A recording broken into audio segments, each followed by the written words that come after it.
Genèse 4. Je voulais passer au travers de la fin du dernier chapitre Genèse 4 et aussi passer au travers du chapitre 5. Mais en étudiant, je pense qu'on aurait passé au moins 1 heure et demie d'enseignement. Donc j'ai raccourci. On va finir le chapitre 4. Par contre, le chapitre 4 et le chapitre 5 nous parlent de ça. Le thème général, c'est qu'on va avoir 2 hommes, Caïn et Seth, qui vont donner 2 lignées. 2 lignées très différentes. Et 2 lignées qu'on peut étudier simplement avec des noms. Dieu a choisi de nous donner l'histoire de Caïn. Il n'a pas choisi de nous donner l'histoire de tous les enfants d'Adam et Ève. Dans Genèse 5, verset 5, on lit que avant que Adam a eu des fils et des filles, et après qu'il mourut, alors j'ai plus le verset, et donc on a, voilà, verset 4, Adam vécut 800 ans après la naissance de Seth et il eut des fils et des filles. Et pourtant, dans les fils et les filles d'Adam, simplement, sont relatés à la vie de 3 enfants. Peut-être qu'ils ont eu 50 enfants, 100 enfants, 200 enfants, on ne sait pas. Mais il n'y en a que 3. Et c'est la volonté de Dieu pour notre enseignement. Un verset qui dit dans la parole que tout ce qui est écrit dans la parole de Dieu, de tout ce que Dieu nous a transmis, est utile pour notre enseignement, notre exhortation, pour aussi nous reprendre, nous corriger. Comme un enfant a besoin d'être éduqué. Corriger, c'est l'éducation. Eh bien, voici donc la lignée de Caïn, le premier fils de Adam et Ève. Eh bien, on lit au chapitre 4 et au verset 17. Caïn connut sa femme ou eut des relations conjugales avec sa femme. Elle tomba enceinte et mit au monde Enoch. Il construisit ensuite une ville à laquelle il donna le nom de son fils, Enoch. On se souvient de ce que Caïn avait fait. Caïn, c'est un transgresseur. Et la lignée de Caïn, ça sera une lignée de transgresseurs. Il a transgressé une des lois de Dieu, tu ne tueras point. Et les descendants de Caïn vont transgresser d'autres lois, ils vont aller plus loin dans le péché. Caïn a transgressé une loi, il ne s'est pas repenti. Dieu lui avait dit, attention, le péché est couché à ta porte, mais toi, choisis le bien, résiste sur le mal. Et Caïn n'a pas écouté, il a tué son propre frère, montrant ainsi son cœur et vraiment les conséquences horribles du péché. Il a été chassé de la terre de Dieu, la terre où Dieu se révélait, où Dieu parlait à Adam, à Ève. Encore, même après la chute, même après le fait qu'il soit plus dans le jardin, Dieu parlait, Dieu se révèle. Et ici, on a Caïn qui, du coup, est chassé. Il a une marque sur lui qu'il a demandé à Dieu. Vous savez que le péché, malheureusement, nous marque. Cette marque-là, c'était qu'on n'avait pas le droit de tuer Caïn, même s'il était meurtrier, même s'il méritait la mort, parce que sinon, cette condamnation supplémentaire allait advenir de la part de Dieu sur le coupable, de celui qui voulait venger Abel. Et eh bien, Caïn, il a été condamné sous la malédiction du péché, on l'avait vu la dernière fois, condamné à errer, à être vagabond, aller de lieu en lieu. Et plus rien ne va pousser si Alain pourquoi Alain, excuse-moi Alain, Caïn, si Caïn travaille la terre, non, le jardin de Alain est bien mieux, mais si Caïn travaille la terre, le sol est maudit et rien ne va pousser. Rien ne va pousser.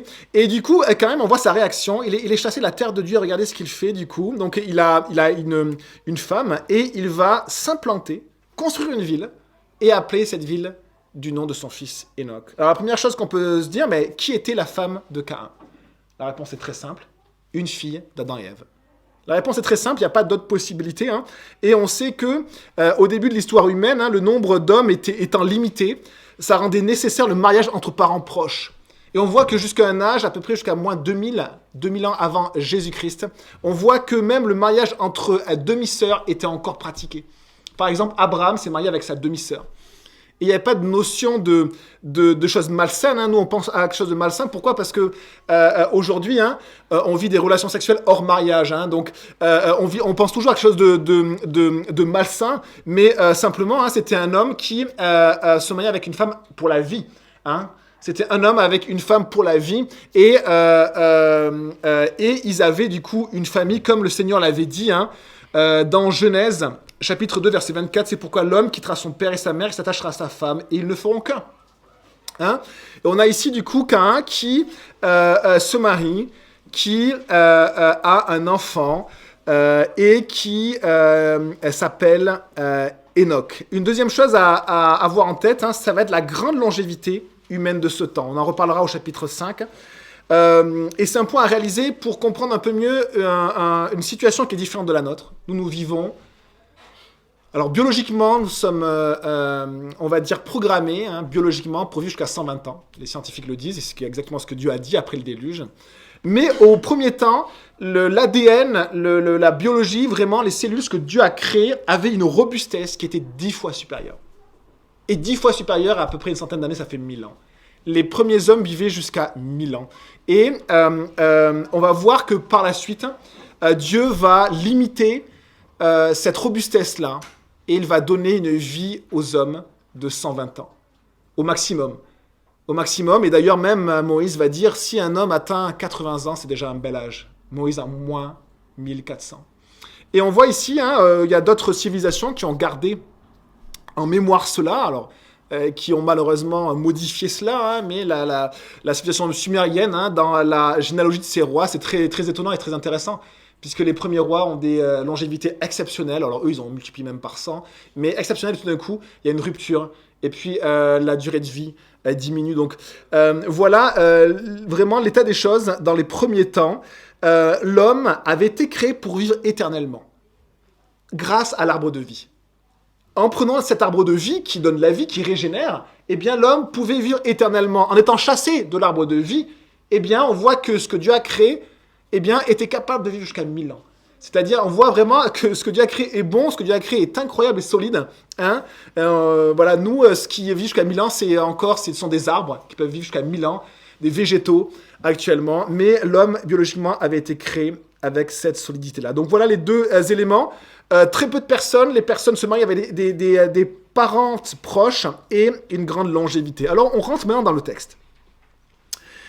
Caïn, qui veut dire aussi lance, une lance comme une arme, il va avoir un premier fils, et son premier fils va s'appeler Enoch. Et il faut aussi réaliser une chose, c'est que dans les premiers temps, et encore dans beaucoup de peuples primitifs actuels, ou de peuples, quand je dis primitifs, c'est des peuples qui sont encore à l'âge de pierre, mais aussi d'autres civilisations que la nôtre, on appelle nos enfants par un nom qui a une signification. Et qui représente en fait ce qu'il est, ou ce qu'il a vécu, ou ce qui s'est passé au moment de sa naissance. Dans beaucoup de peuples, on change de nom même. Pourquoi ? Parce qu'on attend de voir ce que la personne va vivre pour lui donner vraiment son nom. Alors on ne sait pas à quel âge on lui donnait leur nom. En France, dès que la femme accouche, il faut vite donner le nom. Mais encore aux États-Unis ou autres, on a quelques jours avant de donner le nom à l'enfant. Et dans d'autres peuples, on met des fois des années à donner le nom à l'enfant. Et c'est marrant parce que dans la parole de Dieu, l'enfant est appelé l'enfant. Et le peuple qui a gardé cela, c'est le peuple africain. Ils appellent encore l'enfant. Regarde l'enfant. Mais c'est exactement la manière que la parole de Dieu a à décrire les enfants. Et donc, ils ont un nom, mais qui a une signification. Et ce qui est étonnant, c'est que là, on va avoir juste une série de noms. Et en fait, Dieu nous parle. Parce qu'un nom, c'est une vie. C'est ce qu'on appelle les toldotes, les engendrements, les générations. Et le mot toldot, c'est à la fois dire génération, mais c'est aussi la vie d'une personne. Et ici, on n'a qu'un mot pour se représenter la vie d'une personne. Alors, on y va avec Enoch. Enoch, il signifie, donc c'est Shanok en hébreu, celui qui est dédié, qui est initié, qui est consacré. Et alors, à quoi Enoch avait été consacré, initié ? Eh bien, on voit peut-être au progrès. Peut-être au progrès, on voit que Caïn, ce qu'il fait, il a une malédiction sur lui, qui pèse sur lui, il va errer de lieu en lieu, la terre ne va plus produire ses fruits pour lui. Qu'est-ce qu'il fait ? Il essaie de combattre la malédiction de Dieu, d'aller à l'encontre de la malédiction de Dieu. Il se fixe à un point donné, alors qu'il était errant et vagabond, et il construit une ville, et le mot ville, dans les temps anciens, c'est simplement une bourgade, souvent fortifiée. On peut penser quelques maisons avec un mur autour, en terre, en pierre, on ne sait pas. Et donc, il construit une ville. On voit qu'il va à l'encontre de la malédiction. Il essaie de conjurer le sort, comme on dit. Il essaie vraiment de contrer la malédiction du péché. C'est ce que l'homme fait tout le temps. Et on va voir que nous-mêmes, les amis, malheureusement, on est vraiment de la lignée de Caïn. Et il essaie de mettre le progrès au centre pour justement se libérer de la malédiction. peut penser qu'Enoch était initié justement au progrès, une ville, l'urbanisation, et avec tout ce que ça comporte, la construction de maisons, hein, l'organisation, la construction de rues, et ainsi de suite. Et Enoch, initié au progrès, on voit effectivement que Caïn va construire une ville, et en fait, Caïn, ce qui va caractériser sa lignée, c'est qu'il va mettre l'homme au centre. Vous savez, il y a une pub là, qui passe en ce moment de parfum, qui dit « I am ». Je sais pas si vous voyez, je suis, puis il y a des gars bien costauds, des femmes, etc. Je suis. Et pourtant, celui qui dit je suis, c'est l'Éternel. C'est l'Éternel qui dit je suis. Donc cette pub, elle est très intéressante parce qu'elle reprend même le nom de l'Éternel. Et c'est exactement la lignée de Caïn. La lignée de Caïn, ça sera je suis. Je suis fort, je suis capable de me libérer. Et Caïn, on le voit dès le début, il veut se libérer de la malédiction du péché. Lui-même, par ses forces. Et qu'est-ce qu'il fait ? Il construit une ville. Et il n'appelle pas Dieu a fait, Dieu m'a donné. Il appelle du nom de son propre fils. L'homme au centre. L'homme au centre, c'est la lignée de Caïn. Le mot Enoch, donc le fils de Caïn, veut aussi dire consacré, initié, consacré. C'est aussi un mot religieux, consacré. Et ce qui est très étonnant, c'est que dans la lignée de Caïn, il y aura aussi, tout le long de cette lignée, une notion religieuse. On se souvient que Caïn était religieux. Pourquoi il était religieux ? Parce qu'il a offert des fruits, des légumes, les fruits du sol, à Dieu, mais que cette offrande n'a pas plu à Dieu. Dieu n'a pas accepté son offrande. Pourquoi ? Parce qu'elle avait été faite avec la religion et non avec la foi. C'est-à-dire avec les efforts de l'homme et non avec la foi. La lignée de Seth, le troisième fils qui est relaté d'Adam et Ève dans la parole de Dieu, qu'on verra à la fin du chapitre 5, ça sera la lignée de la foi. Et Caïn, c'est la lignée de la nature humaine. Vraiment des capacités humaines et de la religion. La religion, les amis, c'est par moi-même essayer d'aller à Dieu. Par moi-même. Toutes les religions vous font croire qu'en appliquant des choses, vous allez devenir bon et pieux. Alors que votre cœur est toujours pourri. Alors que vous êtes orgueilleux, dominateur, et que vous continuez à pratiquer le péché, l'immoralité, mais la surface est bonne. Et on voit ici que Enoch, ça peut nous parler également de la religion. Et on va le voir par la suite parce qu'un descendant nous parlera clairement de la religion. Et donc voilà le début de la généalogie de Caïn, de la lignée de Caïn, la lignée de l'homme, l'homme au centre. Et on continue. On voit ceci, Enoch, verset 18, eut pour fils Irad. Irad eut Méhujaël eut Méthuchaël, et Méthuchaël eut Lémec.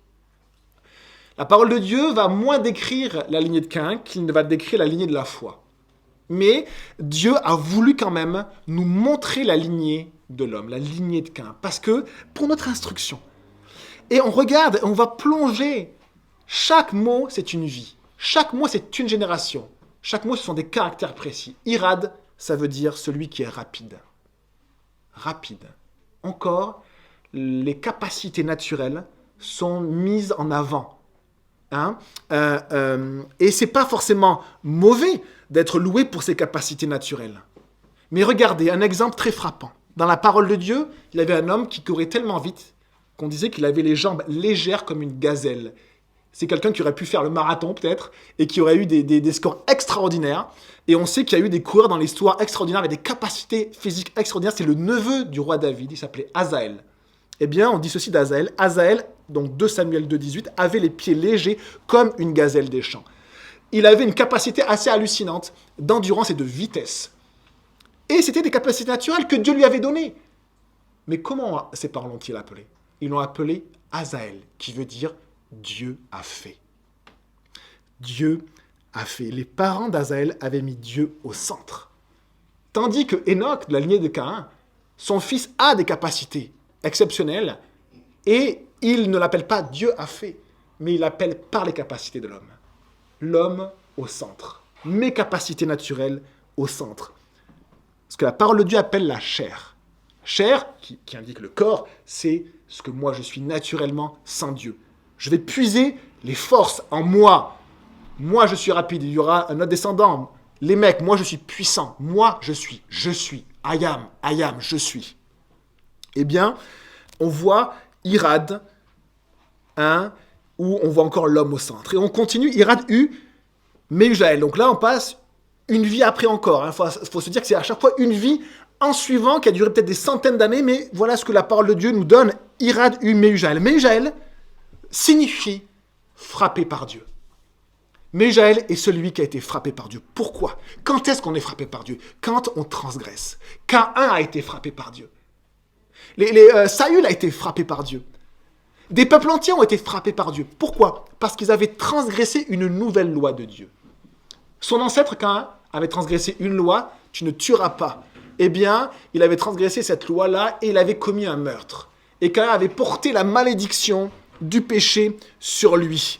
Eh bien, on a ici, on sait juste une chose, on sait juste que Mehujael, c'est quelqu'un qui a transgressé une nouvelle foi, une nouvelle loi. C'est-à-dire que cette lignée-là, c'est aussi une lignée de transgresseurs. Ceux qui vont franchir les barrières. Une barrière avec le meurtre, là on a une nouvelle barrière. On ne sait pas ce qu'a fait Mehujael. Est-ce que c'était un péché sexuel? Est-ce que c'était un péché de dépravation? C'était un péché d'orgueil? Quelle est la loi qu'il a enfreinte? On ne sait pas. Mais Dieu l'a frappé. Et il porte sur lui ce qu'il s'est passé. Et on continue. Methujael va engendrer Méthuchaël. La lignée de Caïn, c'est une lignée qui va faire progresser la technique. Caïn, de suite, construit une ville. Et ses descendants vont progresser dans la production de nourriture, l'élevage, un peu plus intensif que juste avoir quelques bêtes. Et aussi la métallurgie et l'art. On fait progresser la technique et en même temps, on fait progresser le péché. Des petits liens avec notre société actuelle. On fait progresser la technique et on fait progresser le péché. Nous sommes progressistes. Ben oui, on le voit que vous êtes progressistes parce que vous faites progresser le péché. Le péché avance. Et on le voit. Et les deux sont liés. Ça ne veut pas dire que la lignée de la foi n'utilisera pas la technique. Il y a Caïnan dans la lignée de Seth qui est un forgeron. Mais ils ne mettent pas la force de l'homme au centre. Mais ils mettent Dieu. Et ils ne mettent pas la transgression au centre. Moi, je décide. Mais ils mettent la foi. Alors, Methujaël va voir Méthuchaël, qui veut dire, chose très étonnante, dans cette lignée de transgresseurs, tout d'un coup, Méthuchaël, c'est l'homme de Dieu. L'homme de Dieu. Et là, on se dit, waouh, un homme de Dieu. Mais son père était transgresseur. Il a fait avancer le péché, et son fils sera le plus grand transgresseur de la lignée de Caïn, les mecs. Et là, on se dit, ça colle pas. Il y a quelque chose qui ne va pas. Parce que cette lignée est centrée sur l'homme.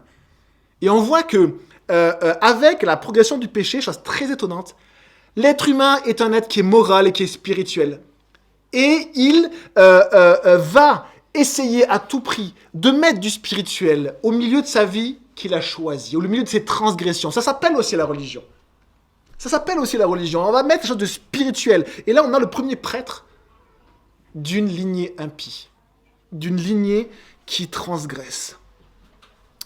Peut-être que dans cette lignée de développement du péché, aussi de la puissance de la nature humaine, l'homme au centre et en premier, on instaure la religion comme pour combler un manque. On comble des manques.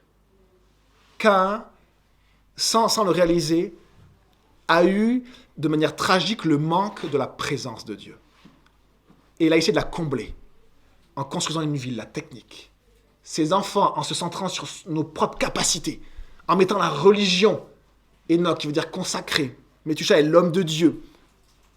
Et on va voir que on essaie de combler un manque, de réguler les problèmes par la religion.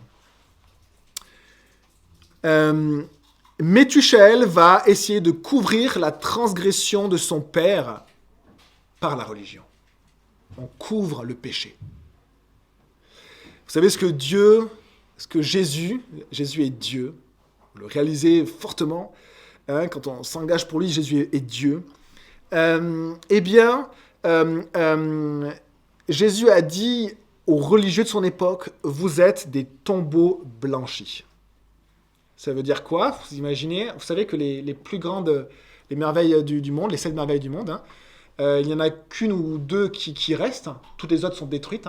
Et les seules qui restent, ce sont des tombeaux. Ce sont des tombeaux. Les pyramides d'Égypte sont des tombeaux. Le mausolée de je ne sais pas qui, je ne sais pas où, c'est un tombeau. Et c'est des palais extraordinaires, ce sont des tombeaux. Dieu nous montre que ce qui reste dans l'histoire de l'homme, ce sont les tombeaux. Et Jésus lui-même dit, vous êtes des tombeaux blanchis. C'est-à-dire que vous êtes capables de construire des édifices extraordinaires qui frappent les yeux. Vraiment, qui nous amènent même à être admiratifs. Waouh! C'est ça la religion. Ah, tu fais tes prières, tu es humaniste. On voit que tu as un cœur bon, waouh! Mais le cœur n'est pas changé. Et Jésus appelle les religieux de son époque des tombeaux blanchis. Extérieurement, vous êtes beau, à l'intérieur, il y a la mort. Il y a la mort. Le seul qui peut donner la vie, c'est Jésus. Le seul qui peut donner la vie, c'est Jésus. Alors, Méthusaël, l'homme de Dieu, moi ça me fait un peu frissonner, je me dis, waouh, qui est-ce qu'il invoquait et il sacrifiait à qui, cet homme-là? Qu'est-ce qu'il faisait, cet homme-là? Et on a ensuite Lémec. Méthusaël eut Lémec. Lémec, c'est le puissant. On va voir que dans la lignée de Seth, il y aura un autre homme qui s'appellera Lémec, le père de Noé, et qu'il s'appellera aussi puissant. Et on peut être puissant, mais avec des sources différentes. D'où vient la source de notre puissance? La source de la puissance de la lignée de Caïn, c'est moi, c'est l'homme, la nature humaine. Et on voit que Lémec est puissant. Irad était rapide. Lémec est puissant. Verset 19, Lémec prit 2 femmes. L'une s'appelait Ada, qui signifie parure. Ça va vous parler, mes sœurs. Parure, beauté. Et l'autre s'appelait Tsila, ombre ou protection. Lémec va transgresser une nouvelle loi, celle du mariage. L'homme quittera son père et sa mère et s'attachera à sa femme, pas à ses femmes. Dieu avait tellement été clair.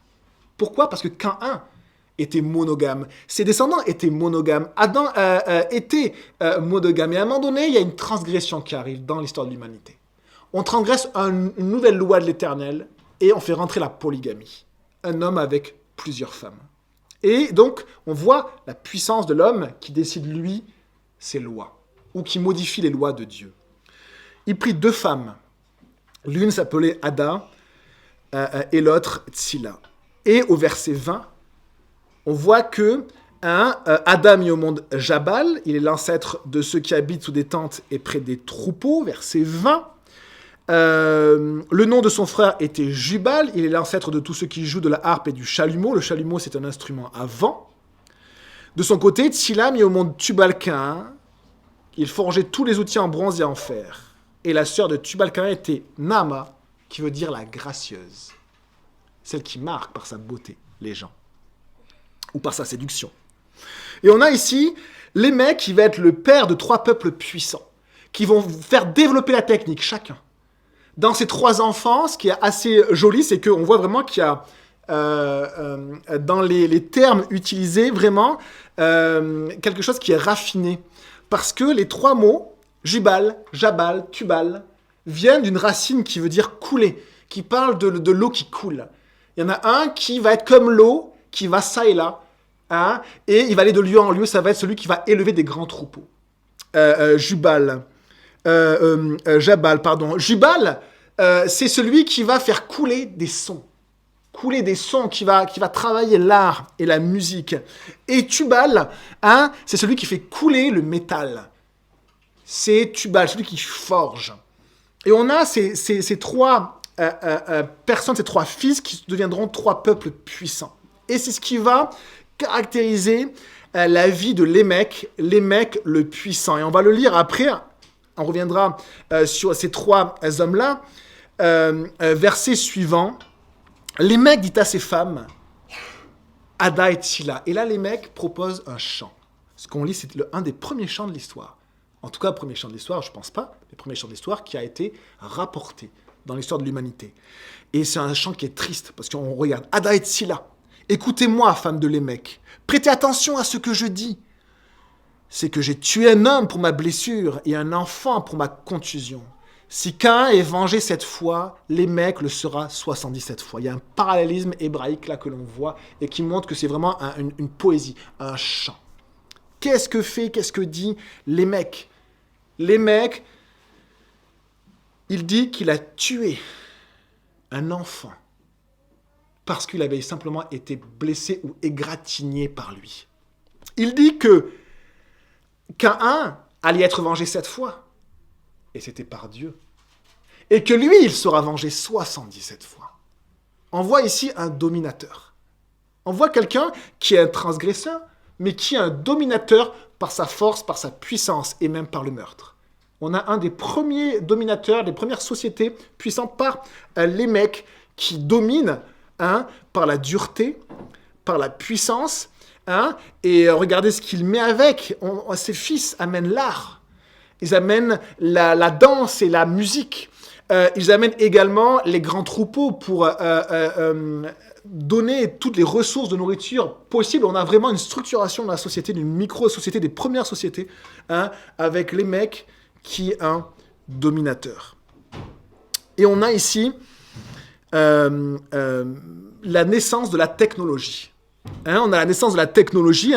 On a à la fois la naissance aussi d'un système, c'est pas d'agriculture, là, c'est d'élevage, puisque l'agriculture avait vraiment été maudite dans la lignée de Caïn, donc c'est vraiment l'élevage, mais plus intensif. Le père, le premier fils, c'est Jabal, c'est l'ancêtre de ceux qui habitent sous des tentes et près des troupeaux. Et ensuite, après, on a son frère Jubal, qui va être l'ancêtre des instruments, sûrement les premiers instruments, la harpe, instrument à cordes, et le chalumeau, sûrement une flûte, un instrument à vent, ou on peut penser même comme une sorte de cornemuse, un instrument à vent.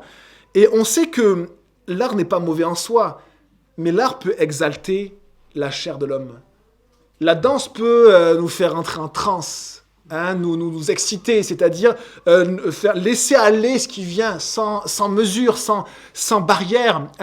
La musique, elle peut à la fois louer le Seigneur et elle peut aussi louer simplement l'homme ou Satan. La musique, en fait, en soi, n'est pas mauvaise, mais là, on voit que dans cette lignée-là, on a vraiment une société qui est vraiment élaborée. L'art se développe. La production de nourriture se développe et la technique se développe, la technologie. On voit que Tubal-Caïn, qui littéralement veut dire celui qui forge des lances, des armes, il devait forger du coup des outils, des instruments de toutes sortes et des armes. Et son père était le puissant, Lémec. Eh bien, cet homme-là va être le père de la métallurgie et donc de la technologie encore. On fait avancer la technologie, mais en même temps, on fait avancer aussi le péché. Il est intéressant de voir que la lignée de Caïn, c'est aussi la lignée de la technologie. Et la lignée de Seth, elle va utiliser la technologie, mais elle ne va pas se centrer sur la technologie. Et ce qui est intéressant, c'est que nous sommes centrés dans notre société sur la technologie. À tel point que la technologie même nous domine. Pourquoi on est dominé parfois par une technologie, par l'informatique, d'une manière très bête. Des fois, on doit faire 20 procédures alors qu'enfant, on n'en faisait qu'une seule. On est dominé, on est esclave de la technologie. Pourquoi ? Parce qu'on a mis notre confiance dans la technologie. Si vous mettez votre confiance dans quelque chose, elle vous domine. Et qu'est-ce que dit le Seigneur ? Mettez plutôt votre confiance en moi. Et l'homme se fait avoir parce qu'il se crée des idoles, il se crée des dieux. Pourquoi ? Parce qu'il a un manque de Dieu et il crée autre chose pour remplir ce vide.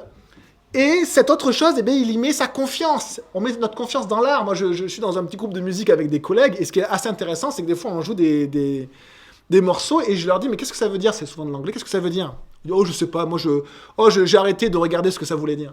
Et à un moment donné, on m'avait proposé un chant, AC/DC. Je regarde. Et c'était en fait un hymne à la sexualité. Et c'était vraiment pas la vraie sexualité. C'était vraiment juste... c'était super choquant, c'était juste horrible.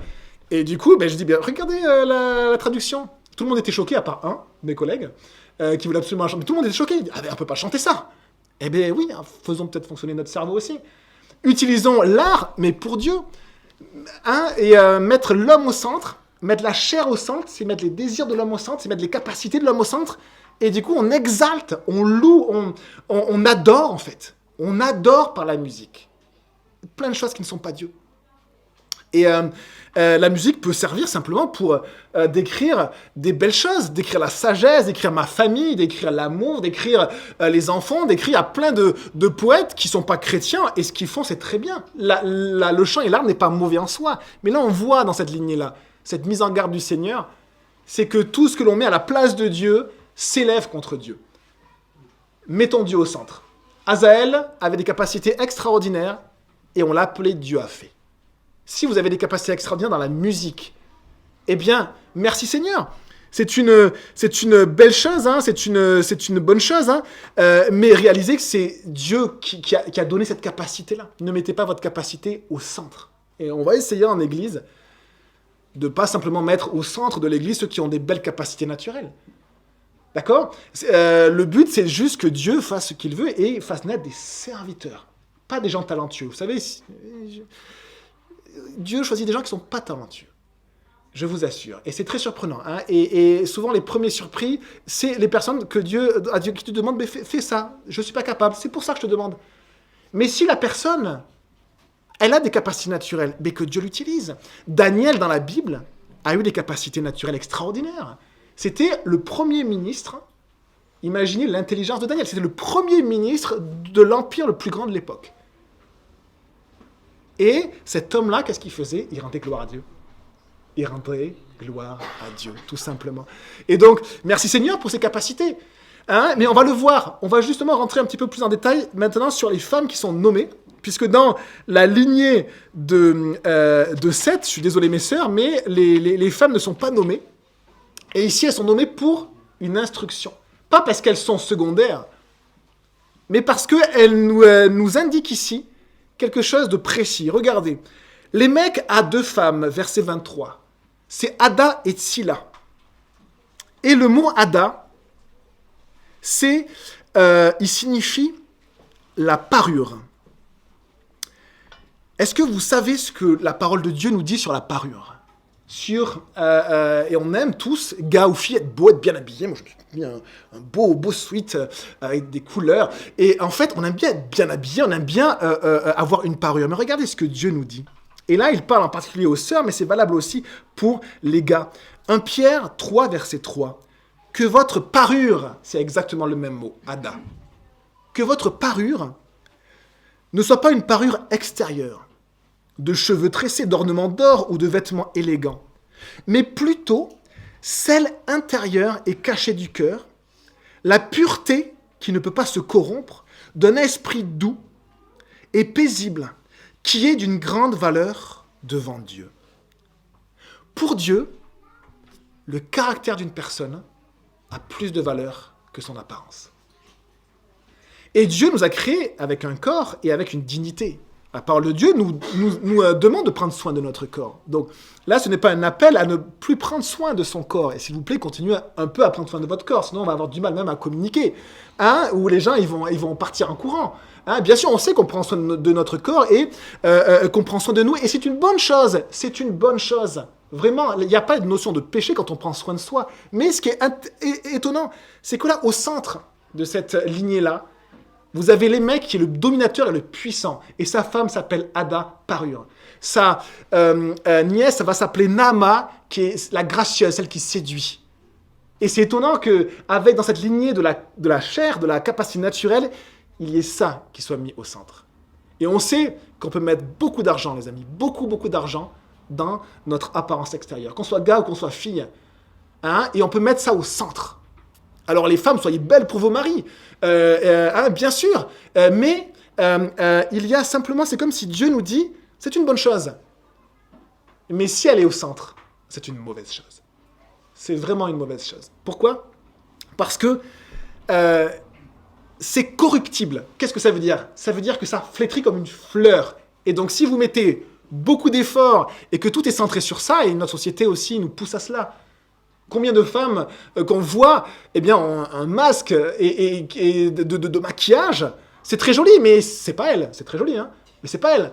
Et c'est magnifique, il n'y a pas de problème, mais c'est juste que Dieu nous dit, c'est très bien, tu passes combien de temps à t'appliquer à être belle, Alors que moi, je regarde ton cœur. Et Dieu dit la même chose aux gars. Tu passes combien de temps à la muscu pour avoir un bon corps? Et puis, bon, je sais pas si dans l'église, il y a vraiment des gars qui font de la salle à fond, peut-être, je sais pas. Mais tu passes combien de temps pour, voilà, être beau gosse? Et en fait, Dieu dit, c'est très bien, hein, mais ça, c'est secondaire. C'est secondaire. Hein. Qu'est-ce qui a une grande valeur devant Dieu? Eh bien, c'est mon caractère. Et le pasteur Steve disait qu'il y a un homme, Samson, qui a vécu selon la chair dans les Juges. Et vous savez ce qu'il a perdu dans sa vie à force de mettre ma volonté, mon désir en premier, il a perdu son caractère. Il a perdu le caractère, c'est-à-dire que Dieu veut faire de nos caractères des caractères qui ressemblent à celui de Dieu. Il veut transformer nos caractères pour que ça devienne des caractères qui ressemblent à Dieu. Samson a perdu son caractère. Et moi, ça m'a touché parce que je me suis dit, à la fin de ma vie, si en fait, il reste que ce qui est extérieur, ça serait vraiment tellement triste en fait. Ça serait un gâchis en fait. Ça serait un gâchis parce qu'après je vais me tenir devant Dieu. Dieu va pas me dire quelle coiffure tu as eu. Bon, on peut plus trop certains, mais quelle coiffure tu as eu. D'accord, quel vêtement tu as eu. Hein. Et ici on a vraiment comme une exhortation de la part du Seigneur. Hein. Ada, c'est la parure. Mais regardez plus loin, vous avez Naama. Et Naama, c'est la sœur de Tubal-Caïn. D'accord. Et donc, une des filles encore de Lémec, pas une des nièces, et elle s'appelait Naama, et Naama, c'est la gracieuse. Ce qui est mis au centre, ça va être la beauté, mais dans le sens qui séduit. La sensualité, la beauté. Et c'est marrant parce que la société de Lémec devait ressembler à la nôtre. Et vous savez que la société de Lémec a mené au déluge. Et c'est vraiment une société qui met en fait ces caractères-là au centre, au lieu de lever les yeux vers Dieu et de louer Dieu. On continue et on va finir avec une autre lignée. Verset 25. J'espère que ça vous encourage, que ça ne vous décourage pas, vraiment. J'espère que c'est un encouragement de juste se centrer sur les bonnes choses et de réaliser que ce que Dieu nous a donné aussi physiquement dans les ressources matérielles, c'est une grâce de Dieu. Merci, ce n'est pas du péché, c'est une grâce de Dieu, mais comment on l'utilise et où est-ce qu'on le met? Quelle importance ça a? Est-ce que Dieu est vraiment au centre? Verset 25, Adam eut encore des relations conjugales avec sa femme. Elle mit au monde un fils et l'appela Seth. Une autre lignée. Car, dit-elle, Dieu m'a donné un autre fils pour remplacer Abel que Caïn a tué. On se souvient de Caïn avec ses espoirs messianiques, peut-être celui qui allait écraser la tête du serpent. Et ça va être le meurtrier, le transgresseur, la lignée de l'homme.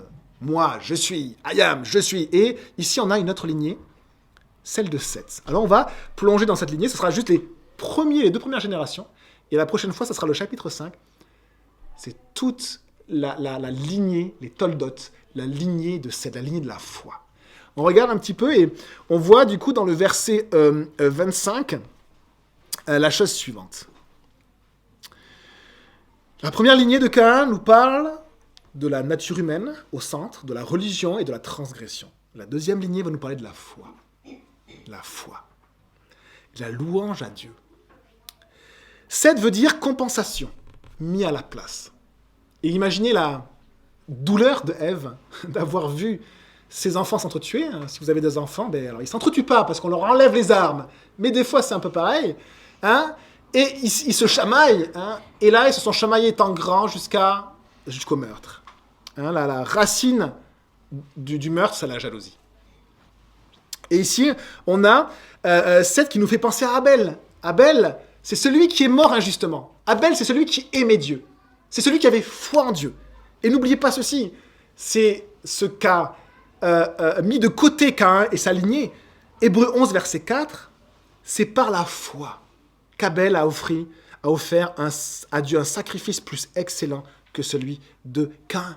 La parole de Dieu nous dit que sans la foi, il est impossible de plaire à Dieu. Et dans cette multitude d'êtres humains qui naissent, qui se reproduisent, qui font des sociétés complexes avec de la technologie, de l'art, de la production de nourriture à grande échelle, vous avez une seule lignée qui va garder la foi. Une seule lignée qui va garder la foi. Chaque génération va avoir plein de fils et de filles. Et pourtant, il n'y a qu'une personne qui va être rappelée pour dire, ben voilà, cette personne a gardé la foi. Voilà, cette personne a gardé la foi. 7, c'est celui qui nous parle du sang d'Abel. Il compense le sang d'Abel. Hein, et le sang d'Abel, il parle jusqu'à nous dit la parole de Dieu. Hein, elle nous dit que c'est par la foi que Abel a été déclaré juste, parce que Dieu avait prouvé ses offrandes, et c'est par elle qu'il parle encore quoique mort. D'accord ? Hein, son amour pour Dieu nous parle encore aujourd'hui. Eh bien, Seth, lui, va avoir un fils qui va s'appeler Énoch. Très étonnant. Énoch, ça veut dire un homme, une personne. C'est la notion la plus générique et la plus humble pour désigner une personne. Et on voit que cette lignée, elle est centrée sur autre chose. Elle va permettre au saint nos capacités, mais elle va juste dire, voilà, un homme mortel comme les autres. Est-ce que vous vous reconnaissez comme étant un homme, une femme mortelle comme les autres, ou est-ce que vous pensez être important ? Eh bien, dans la lignée de Seth, on a Énoch, lui, qui simplement était un homme comme les autres. Et regardez ce que va faire cet homme qui était humble. C'est alors que l'on commença, verset 26, à faire appel au nom de l'Éternel. Faire appel au nom de l'Éternel, c'est invoquer le Seigneur. C'est appeler Dieu par son nom. Est-ce que vous connaissez le nom de Dieu ? Le nom de Dieu. On prie Dieu avec nos mots imparfaits. On va vraiment à lui, pas des idoles, mais vraiment lui. Et on fait appel à son nom par la foi. C'est une autre lignée que celle de Caïn. On n'exalte plus la chair, on n'exalte plus notre nature propre, on n'essaie pas de créer une religion. Et on réalise qu'on est devant Dieu, on n'est rien. Énoch, un parmi d'autres. Je suis un parmi d'autres, ma vie est courte. Abel signifiait souffle. Celui qui a une courte vie. Abel a une courte vie. Nous aussi, peut-être nous aurons des courtes vies. On n'est pas grand-chose, mais est-ce que dans nos vies, est-ce que nous allons être de ceux qui allons invoquer le nom du Seigneur ? Et là, ça a toute son importance. Et je finirai avec ça, c'est la conclusion. De quelle lignée vous êtes ? De quelle lignée vous êtes ? Est-ce que vous êtes de la lignée de Caïn ou de la lignée de Seth ? Et je vais vous décevoir, les amis, parce que je crois que vous et moi sommes de la lignée tous de Caïn. Et c'est assez tragique. Mais regardez ce que Dieu nous dit. Éphésiens 2, verset 12. Souvenez-vous que vous étiez en ce temps-là sans Christ, privés du droit de cité en Israël, étrangers, aux alliances de la promesse. Vous étiez de la lignée de Caïn. J'étais de la lignée de Caïn. Cette lignée qui met le désir en premier, Adam, Naama, la parure extérieure en premier, qui met la puissance, qui met l'homme en premier, qui met la religion. J'étais de cette lignée-là. Et qu'est-ce que Dieu a fait ? Romains 5, verset 10. Lorsque nous étions ennemis, nous avons été réconciliés avec Dieu par la mort de son Fils. La mort d'Abel parle jusqu'à nous et préfigurait une autre mort qui, celle-ci, allait vraiment marquer toute la lignée humaine. C'est que maintenant, tout peuple, toute langue, toute lignée peuvent invoquer le nom de l'Éternel. Et on pourrait dire, elles peuvent changer de lignée. Passer de la lignée de l'homme à la lignée de Dieu. La lignée de la foi. La lignée qui invoque le Seigneur. Dieu veut nous faire changer de lignée.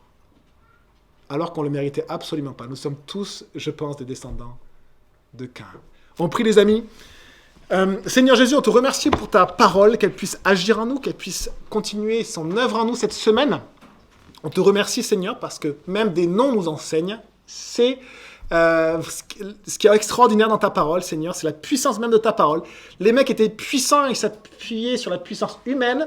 Et Seigneur, nous voulons être puissants en nous appuyant sur ton esprit. Tu nous appelles à vivre par la puissance de l'esprit et pas de la nature humaine. On te supplie, Seigneur, de changer nos cœurs. On te supplie, Seigneur, de vouloir changer de lignée, de réaliser, Seigneur, comment on vit.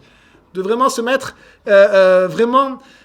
étant vrai devant toi, ouvert devant toi, et vraiment qu'on réalise devant toi ce qui ne va pas, simplement pour changer, pour que tu travailles notre caractère. On veut, Seigneur, avoir le caractère de Dieu dans nos vies. On ne veut pas perdre notre caractère. Que ton nom soit béni, Jésus. Merci, Seigneur, pour ta parole. Et on te remet aussi toute cette journée. Que ton nom soit béni. Amen.